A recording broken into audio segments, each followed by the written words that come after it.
Welcome to Read and Learn English, where we bring history to life through inspiring stories.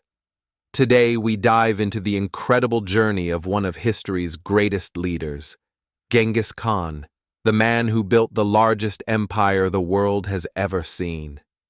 Genghis Khan was not born into power. He grew up as a poor boy named Temujin, abandoned, hunted, and struggling to survive.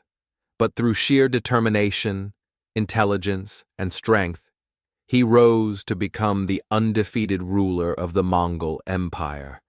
His armies conquered lands from China to Europe, yet his leadership was not just about war.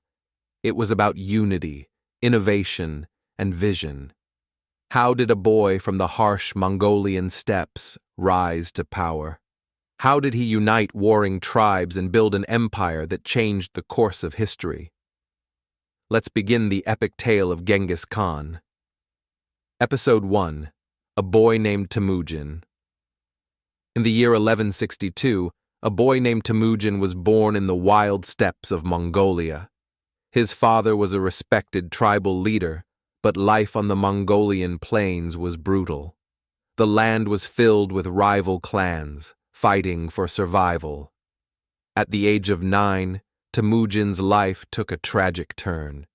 His father was poisoned by enemies, leaving his family weak and abandoned. His tribe refused to follow a leaderless boy, so they cast Temujin, his mother, and his siblings into the wilderness. Life was cruel. They had no home, no food, no allies. Temujin and his family survived by eating wild plants and fishing in frozen rivers. He learned the harshest lesson of all: no one would help him. If he wanted to survive, he had to become strong. At 16, Temujin was captured and enslaved by a rival tribe. Tied in wooden stocks, beaten and humiliated, he could have given up. But instead, he waited, watched, and planned. One night, when the guards were distracted, he broke free and escaped. That moment marked the beginning of his rise. Temujin was no longer just a boy.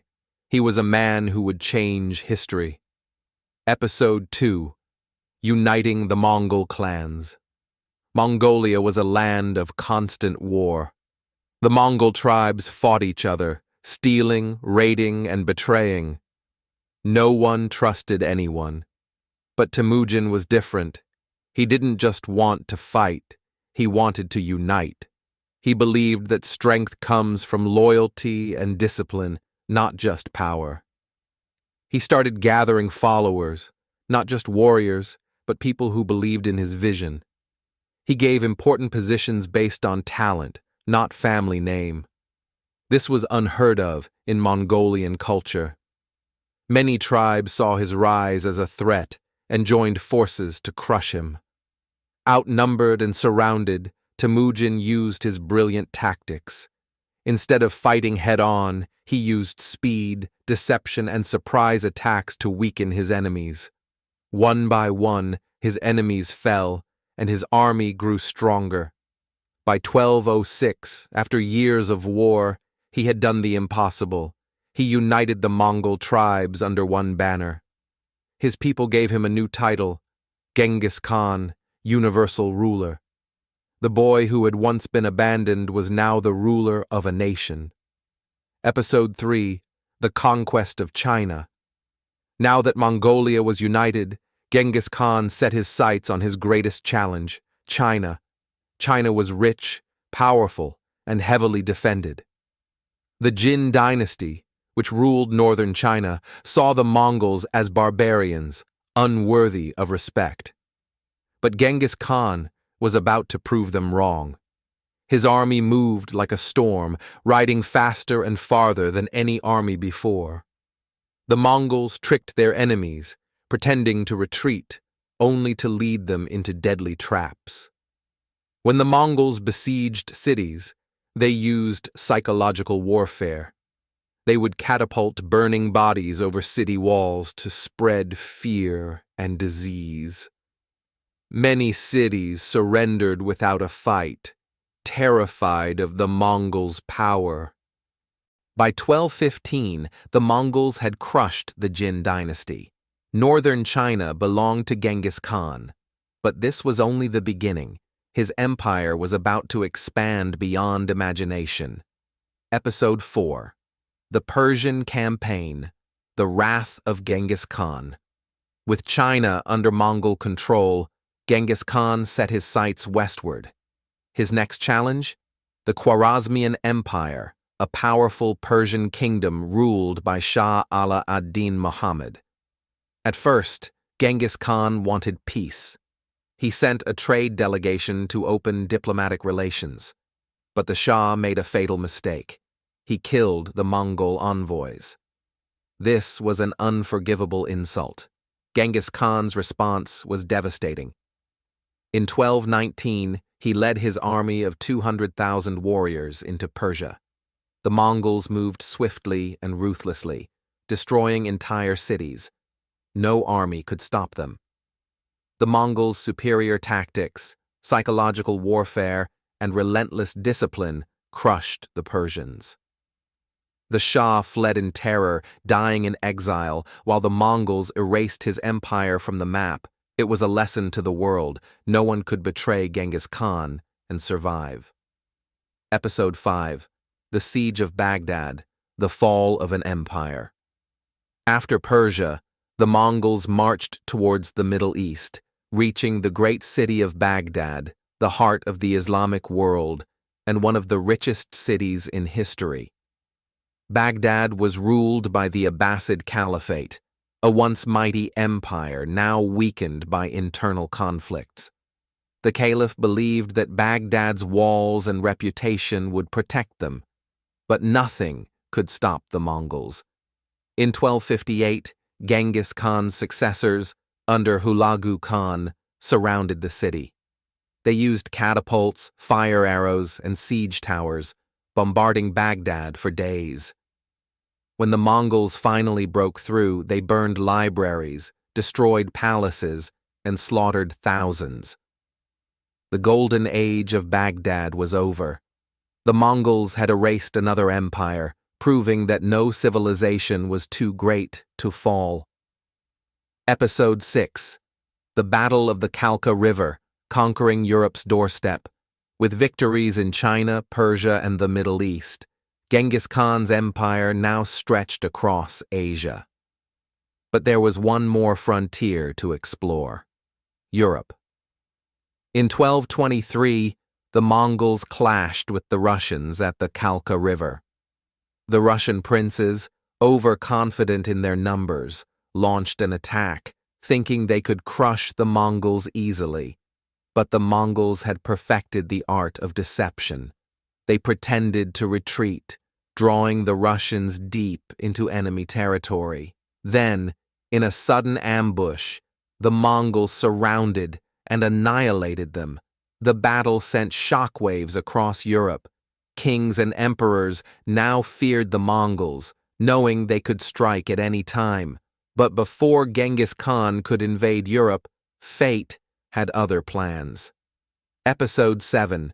The Death of Genghis Khan, a Legacy that Lives On.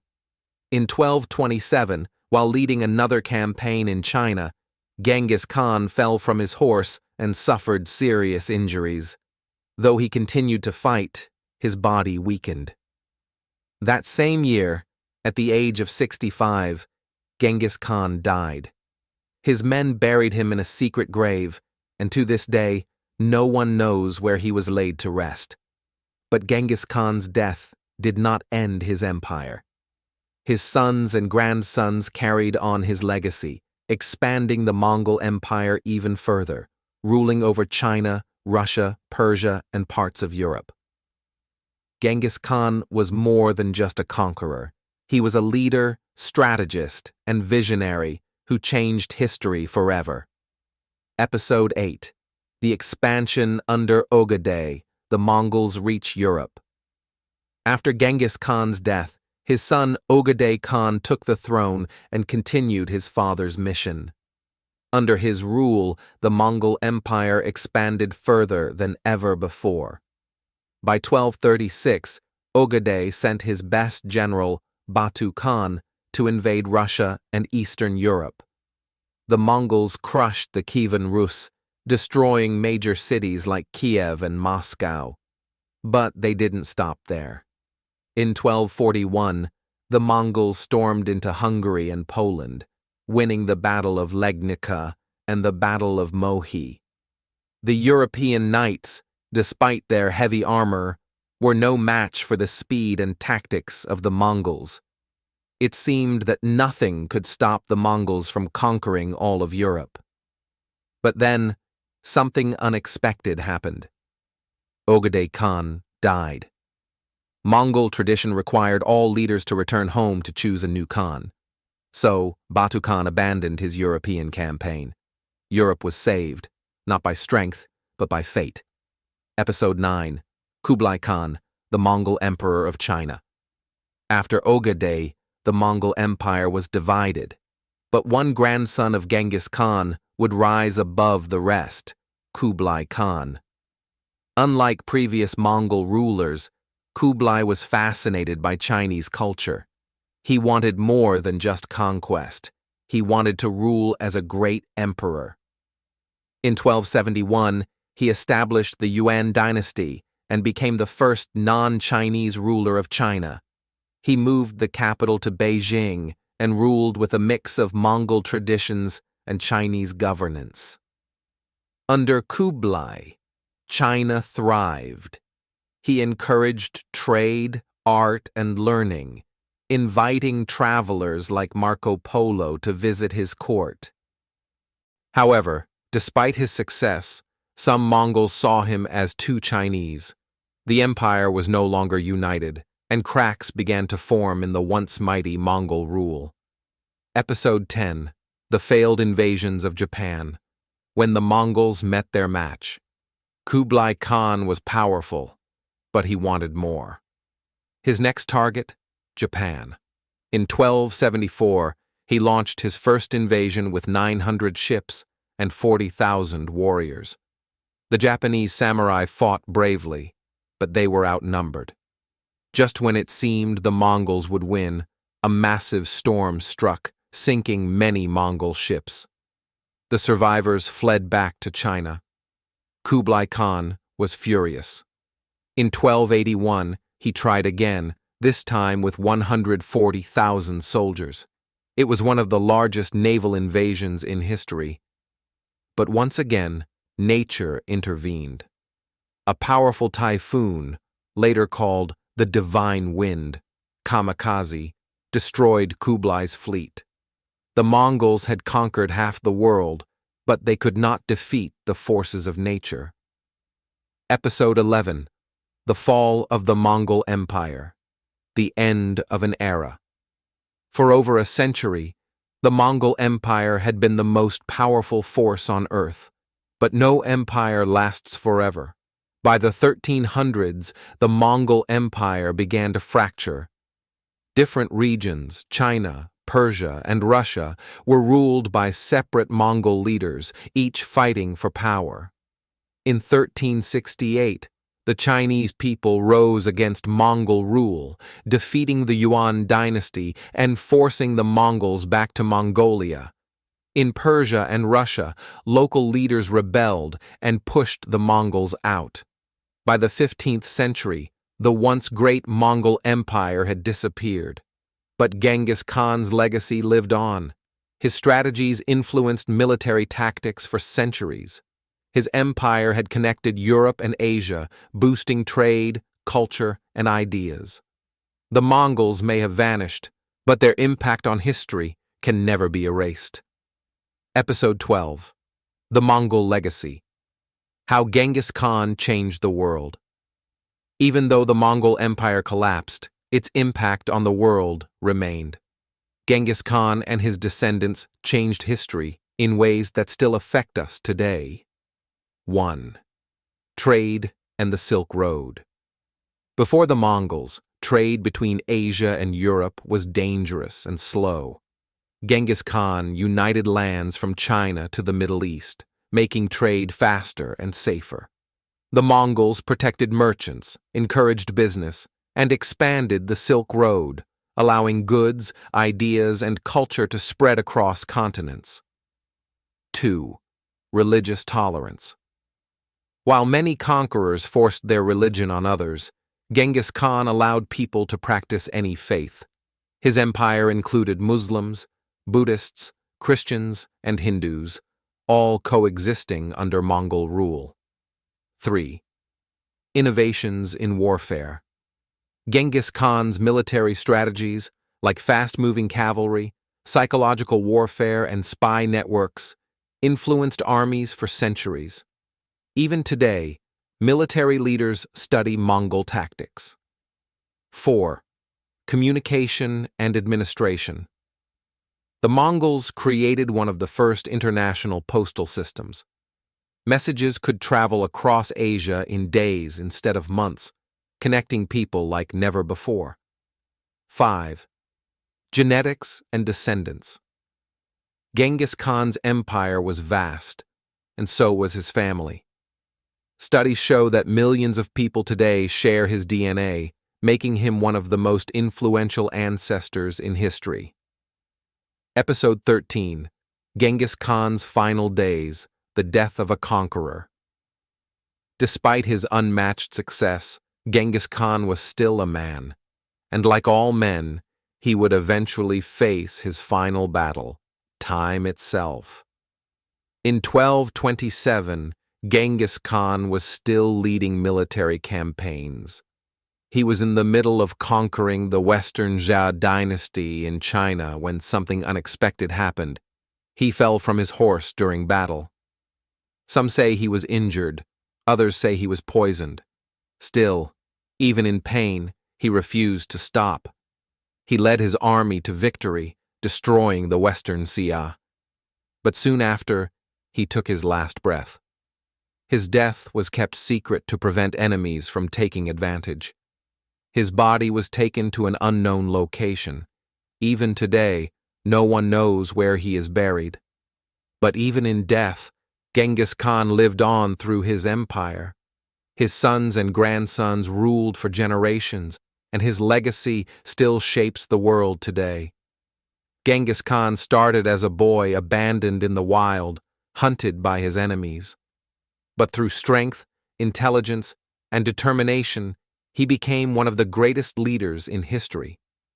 His empire reshaped the world, influencing warfare, trade, culture, and communication.